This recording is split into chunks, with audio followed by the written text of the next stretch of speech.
Philippine Navy, hinaras ng China sa West Philippine Sea.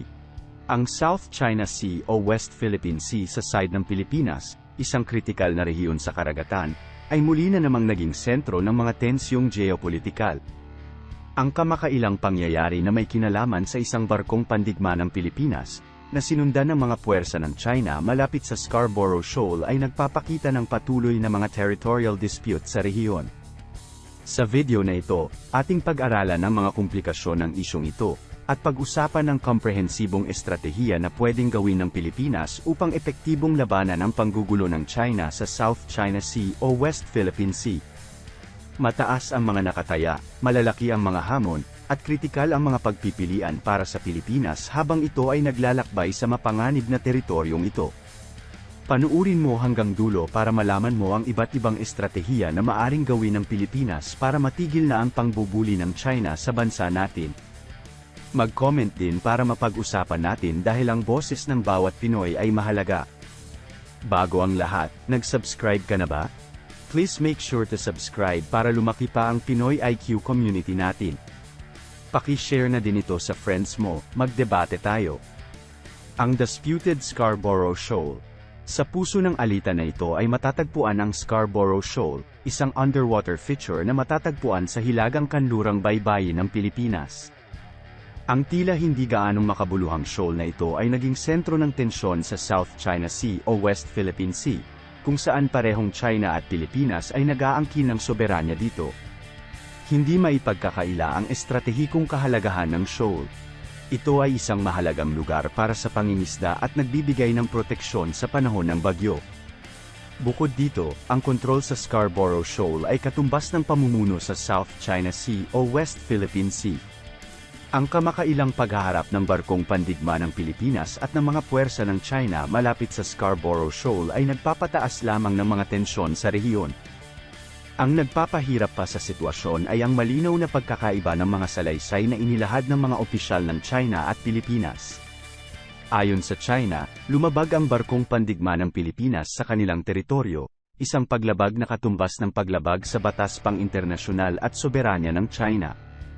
Sa kabilang banda, sinasabi ng Pilipinas na karaniwang patrol lamang ito at itinuturong ang China ang may kasalanan sa hindi kanais-nais na pagsubaybay. Ang magkakaibang salaysay na ito ay nagpapakita ng kahalagahan ng isang diplomasyang solusyon.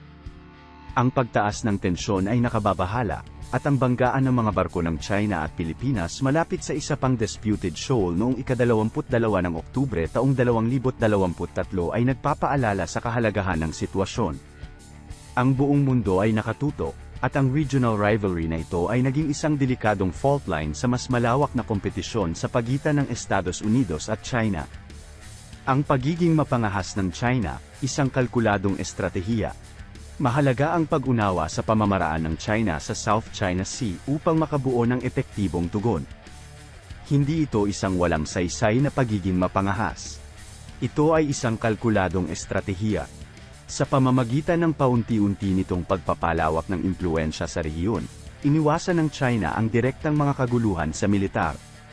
Sa halip, sinusubukan nito ang determinasyon ng mga kapitbahay nito, ginagamit ang anumang kahinaan sa kanilang mga tugon, at naghahanap na magtatag ng de facto na kontrol sa mga teritoryong pinag-aawayan nang hindi kinakailangan na magdeklara ng ganap na pagmamay-ari.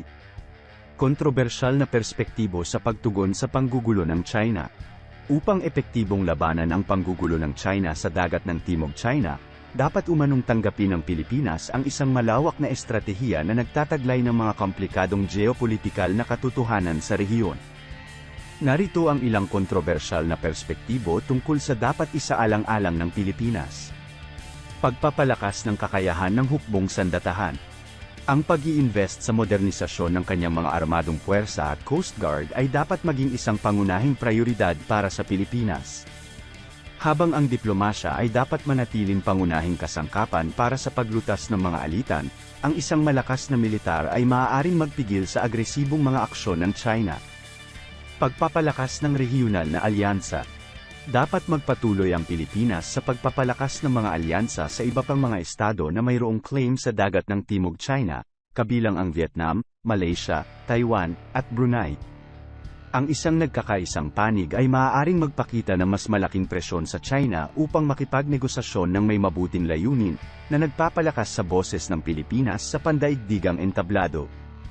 Paghahanap ng suporta mula sa pandaigdigang komunidad. Ang paggamit ng mga pandaigdigang organisasyon at kasunduan, tulad ng United Nations Convention on the Law of the Sea, ay isang estratehikong hakbang. Ang pakikipag-ugnayan sa pandaigdigang komunidad ay makakatulong sa Manila na makakuha ng suporta para sa ating layunin, na nagbibigay diin sa kahalagahan ng pagsunod sa mga itinatag na pandaigdigang pamantayan at prinsipyo. Pakikilahok sa Track 2 Diplomacy. Ang hindi opisyal o Track 2 na diplomasya ay maaaring maging isang mahalagang kasangkapan sa paglutas ng mga alitan. Dapat maghanap ang Pilipinas ng mga oportunidad para sa mga negosasyon sa likod ng kurtina kasama ang China upang makahanap ng komon na solusyon. Ang ganitong pamamaraan ay maaaring magbigay daan sa mga bukas na talakayan na hindi posible sa pamamagitan ng mga formal na kahalayan. Pagpapalagay ng balanse sa mga interes sa ekonomiya. Ang pagpapalagay ng balanse sa mga interes sa ekonomiya at mga pangangalakal ay isang delikadong gawain. Ang pangangalakal at kooperasyong pang-ekonomiya kasama ang China ay mahalaga para sa paglago ng ekonomiya ng Pilipinas. Gayunpaman, hindi dapat masira ang pambansang seguridad dahil dito. Kinakailangan ang maingat na pagpapalagay ng balanse upang maprotektahan ang parehong interes sa ekonomiya at integridad ng teritoryo. Pagpapatibay ng matatag na pagsang-ayon sa loob ng bansa. Mahalaga ang nagkakaisang panig sa loob ng bansa.